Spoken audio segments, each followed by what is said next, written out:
much like a Harley, but it looked different. It was an Indian. I don't want a motherfucking Indian. The Indian's out.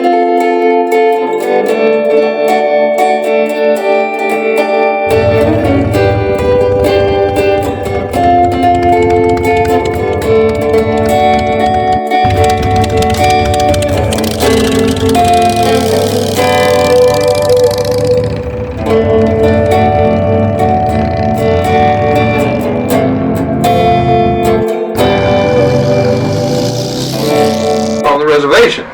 I wanted fucking Harley Davidson. That's what I fucking wanted. I thought it was like second, third, fourth choice things, you know. But anyway, and it had to be a panhead. Cause that damn near everybody was on panheads. It's only built generator shovels for 4 years, 66 to 69. 70 hit, AMF bought them out, chopped off the generator, put an alternator on like a Honda, which was good.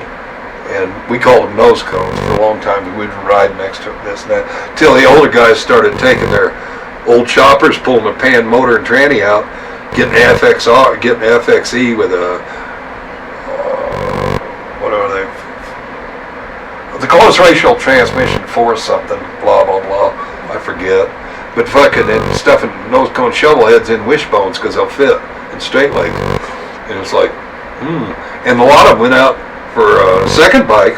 They bought brand new stock like night trains and FXEs and shit like that. Some of them dressers. But when the old guys go, fuck you, they're good bikes. It still says Harley Davidson on them. And they was right. And all of them. To this day, I used to be down on all of them. If it was anything pre-69, it wasn't a fucking Harley.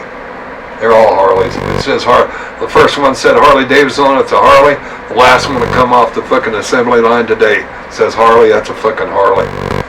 Whether anybody likes it or not, we ought to be happy Harley's still here. Everything changes, like all the guys don't like me cutting down slab sides, and things change. Don't stay the same all the damn time. It fucking, I don't know, it was good or bad, both I guess. But anyway, so I buy this. And I go home, I put them Z-bars on. Now I got a chopper. And it had stock, header pipes, and mufflers.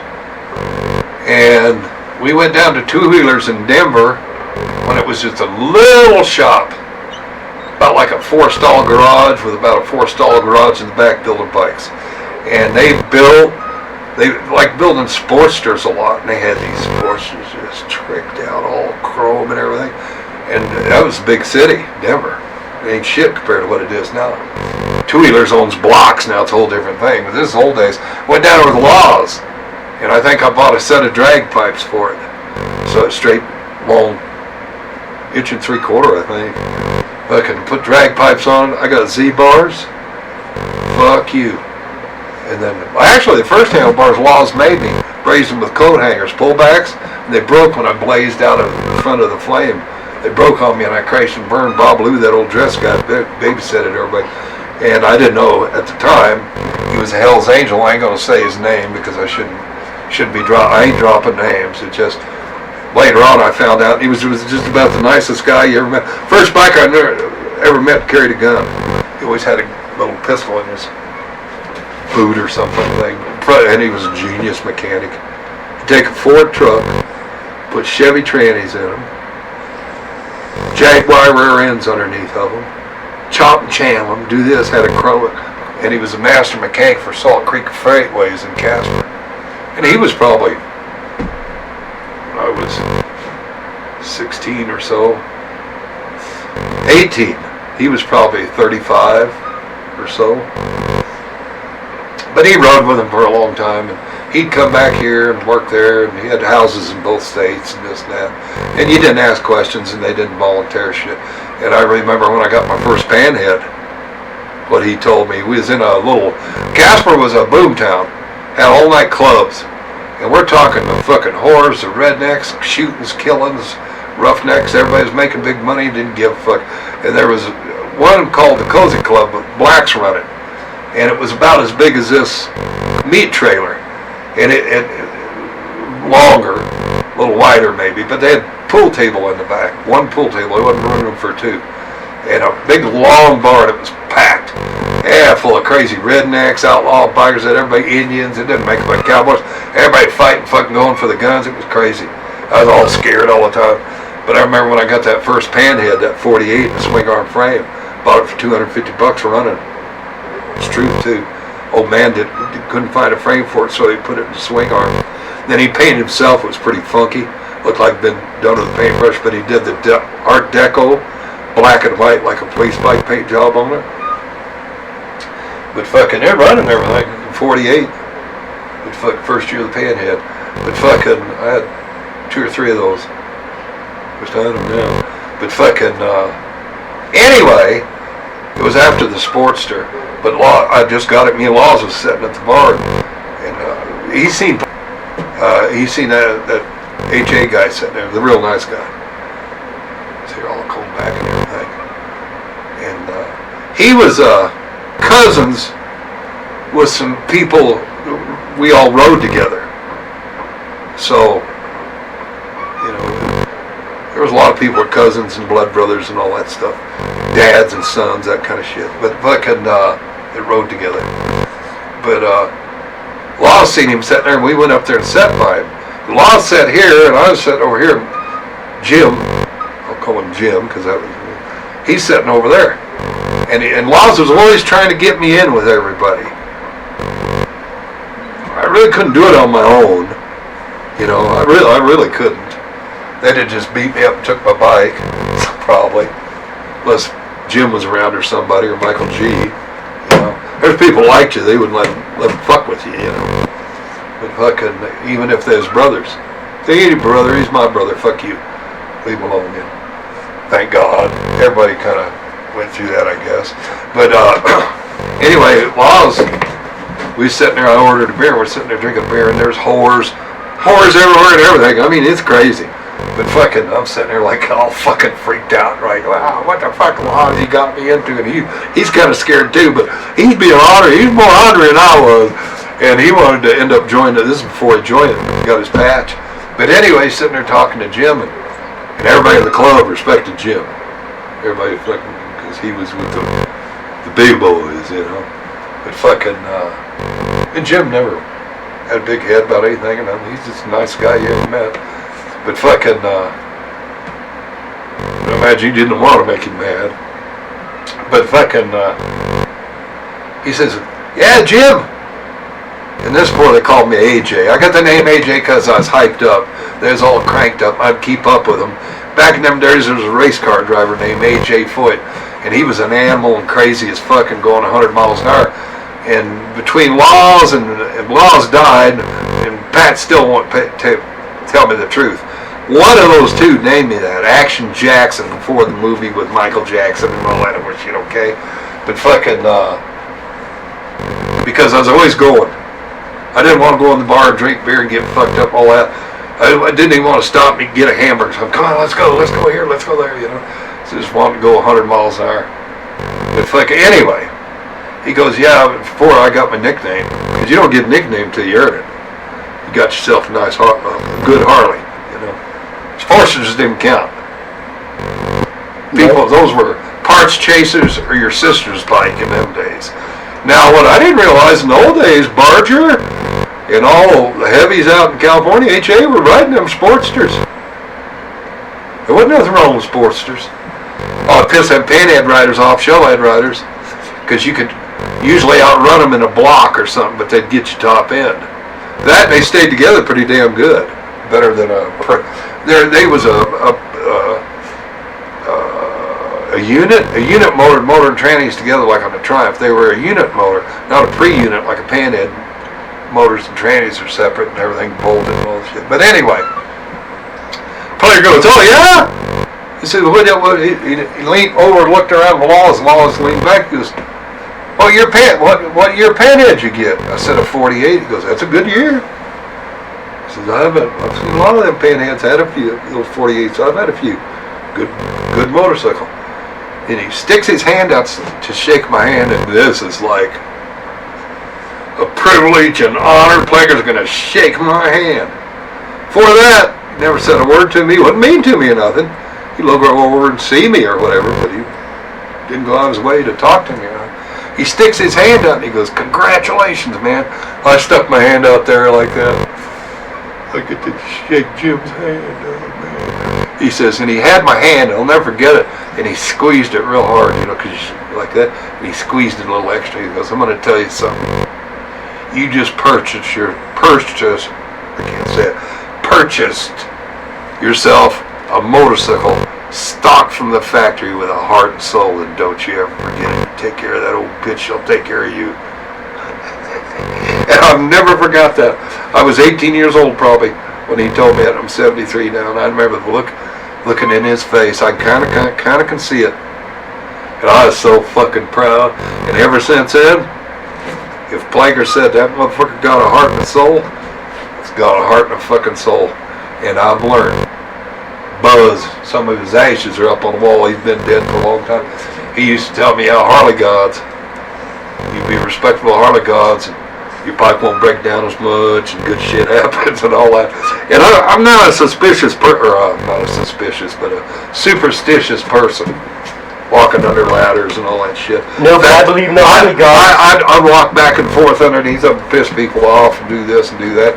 And there's a thing in the old days, I don't know if people know it now, but if your fucking bike was green, that was supposed to be bad luck. You're supposed to get hurt or killed or whatever. And I remember Michael G built a chopper.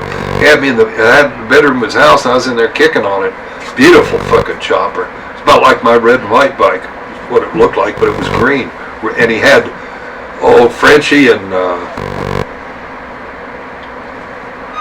I give you his leather jacket. He ripped his foot off in that wreck. Fritz. But fucking, he had them do the paint job, and they were old style painters, did it lacquer, and boy, when they did shit, it come out fucking nice. They did lead molding instead of fucking black magic shit. Those guys were craftsmen. But anyway, Michael G, I don't know, I was off somewhere. He said, "Come on." So you got to help me with my bike. Oh yeah, fuck Michael G, fucking right. I eat a pile of dog shit for you, brother. What do you need? Went in the house. I don't know if you'd ever had an automatic advance. If you people know what I'm talking about, in a generator motor, they got weights in the bottom of them like a car. First year I think was 65. Last year the panhead, first year the electric glide. But anyway, he'd been kicking his guts out on it, and he was like a fucking gorilla, right? He was getting tired of it. I've kicked him so bad I've knocked the shank out of fucking the boots on the arch part. And I've kicked him so fucking hard, I'm counting him kicking through it, kicking you back. You couldn't walk him, he'd be fucking shot. But fucking, because back then, damn near everybody had fucking, because electric starts didn't come out till 65. And 68, only 3 years of them. Everybody's riding fucking kicker motors because they wasn't made till it. But fucking, way up into the 70's, early 80's. We go into his house on Country Club, and he goes, "Why don't you help me with the bike?" "Oh, okay." I'm all happy. He's got a big fancy house. He was a bricklayer too, and he built a real show-blow fireplace out of moss rock and everything else. Those guys built houses and everything else when they was kids. They all slam nails. They all started when they fucking must have started when they come out their mama's pussy, I guess. I don't know. It was all so far ahead of me, it was pathetic. But fucking, I was a town kid. I had to do shit. Take the garbage out and cut the grass. But fucking, go in the house. We go in the bedroom. Here sits this fucking, it was a pan shovel. Pan shovel is a panhead bottom end. You pull the shovel tops off and you stick them on the fucking panhead because they breathe a little better. Put you a bigger can in, whatever. And fuck, a lot of people call, like my bike, generator shovels pan shovels. They're not pan shovels. A pan shovel and the shovel tops, this is probably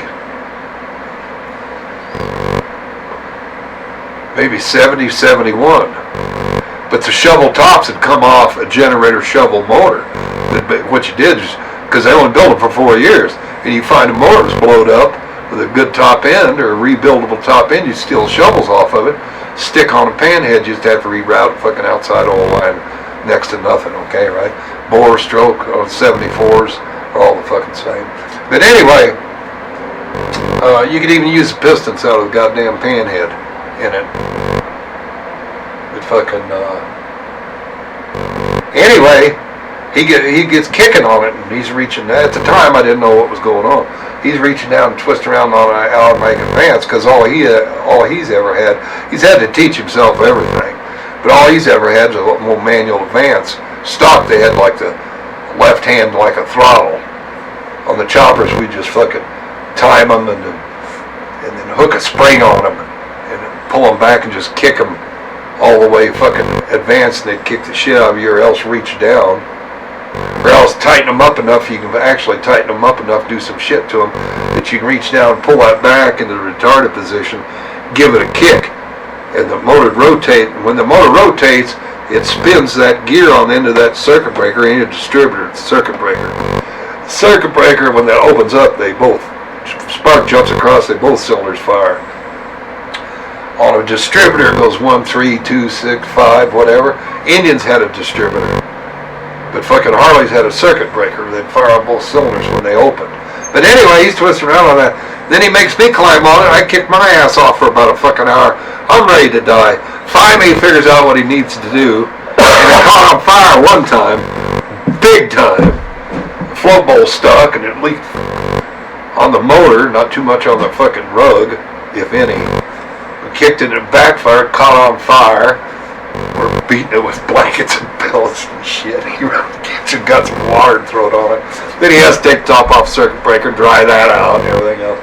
But anyway, because he probably had the top off of it, that probably got caught on fire. Because even the guys like him, they knew a hell of a lot more than me, but they didn't know what they should, like old man Barnum or Babaloo, those guys. They was riding them in 1921 and 28 and 30 and 31 through the 30s. But anyway, they used to build Harleys for the working man too, cars. For a working man could work on them a little bit, even overhauled sometimes. All that shit quit a long time ago. But fucking, anyway, we finally got it to run. Beautiful green. And Michael G, he could be a dirty, nasty motherfucker. You wouldn't believe it. He decided he was going to get a pretty boy with this one. That bike, he'd sent everything off and got chromed down in Ajax at a bumper place. They used to do show chrome. They'd tell you want bumper chrome or show chrome. And they was show chrome, and they didn't. But fucking, he had all chromed out, that beautiful green paint job and everything. I think he had Z-bars on it, 30-degree up sweep. That's where I idolized Michael G, and he run those 30-degree up sweeps like I did on my red bike. I run them on everything. I love them. They're nasty sounding motherfuckers. Aggravation pipes, they piss everybody off. But anyway, I'm over at Smitty's or something. I don't know what I had then. I don't know if I had my panhead or it was a Sportster. It's a lot of years ago. But anyway, here comes Michael G with a brand new half bell helmet with the leather things that come down with the ear cover deals. And he's all spiffed up. Oh yeah. This motherfucker's got his new shirt on, new shiny shoes, shark skin pants. Oh yeah, he's looking good. Brand new pair of roughneck and cotton gloves. It was the summertime, and you hear Michael G coming 10 miles away, wide open, every place he fucking went. Here he come, and them fishtails. If you ever listen to fishtails, you know fishtails. And several people run them back then. And you could tell the difference between the muffler fishtails, which are original ones, they took off the dressers, built exhaust system for the 30-degree up sweeps, and stacks too. Most people don't know what stacks are. They come out like that and they stick up the back, run about fucking 2 or 3 foot over your head, hooked to the system bore. I'd like to build it. This next chopper, instead of 30-degree up sweeps, be the same as the red fishtail bike. I want stacks so bad. Nobody sells them. You have to build them. At first, everybody built them. Then later on, as people build shit, the books come out. More and more people started putting ads in books and selling parts. I remember when there wasn't shit. But fucking, anyway, it comes blasting up, and it was nighttime in the summertime. Boy, you could see that helmet shining. That bike was beautiful. Michael G had all kinds of aftershave, cologne on and shit. Says, yeah. He says, and he talked real cool. He was kind of like the Fawns. He talked his own way. He goes, yeah, I'm all spiffed up. I'm going to go find me some pussy. And all this shit. And fucking rah, rah, rah. You guys want to come with me? Go have a beer. You know, all this shit. And you see more often than later on. And he always gets some good-looking bitches, too. Maybe 2 or 3 a night. He was quite the guy. They don't make him like that anymore. But anyway, Roxy's laying here sleeping. Little does she know that cancer's eating her alive. That's good. I won't let her suffer. Broke my heart and killed me when I put Diamond down, my last one. She was almost 16. Cancer got her too, and fucking she got so weak, and he lost his cane corso. He got so weak and fucked up and couldn't walk or anything. But I'll let her get in her lungs. I'll let her till she's having a hard time breathing, or most of the time it gets them there all weak. Fucking, and I'll take her down there and put to sleep. All that macho shit about shooting them, all that John Wayne shit. Fuck that. I've had a bunch of operations. Had my leg twice. One time they opened up all the way and sawed the femur in half, drilled it out, beat pins and screws in me. Fuck, I didn't feel a fucking thing until I woke up. But you don't even know you go out. I just had a colonoscopy a year ago, whatever it was. They knock you out for that same thing, and they don't feel a damn thing, and they ain't all tore up or anything. I didn't do that to my dad, my mom, Ted, Laws, Michael G, all my dead brothers. I can keep going, but I ain't going to. I wouldn't do that. I mean, if you're out in the middle of nowhere, I remember when I put Diamond down, he says, you think you got it bad. And there was a welder who worked with me and Ace when I worked with him in Casper. And Ace he worked all over the United States with this guy. And he says, we was off out in the middle of nowhere one time. He goes, his dog, he just loved his dog, a little boo healer or something. Got run over, was laying there, his guts all crushed, and it was all screaming and fucked up. He says he had to kill it with a fucking hammer. He started beating it in the head with a hammer for it wouldn't suffer. Hopefully first blow does it. He says, so you just think about that, at least she gets... But anyway, my main concern is her right now, nothing else in the world. And thanks, I took my mind off of it, talking about it for a while. I don't walk around bummed out all the time. It's been about 4 days now. Took a while. Before I could talk about it all without starting to cry. Sean's the same way with Pans Man. I called him Pans Man. He called him Outlaw. I like Pans Man, like the Pans are tanks. He was huge. Great big motherfucker like a tank, so I called him Pans Man for the Panzer tanks in the Second World War. But anyway, I'm about done running my fucking head. I talk too much the way it is. Thanks. Right. Thanks everybody. We'll see you next time. Have a good one.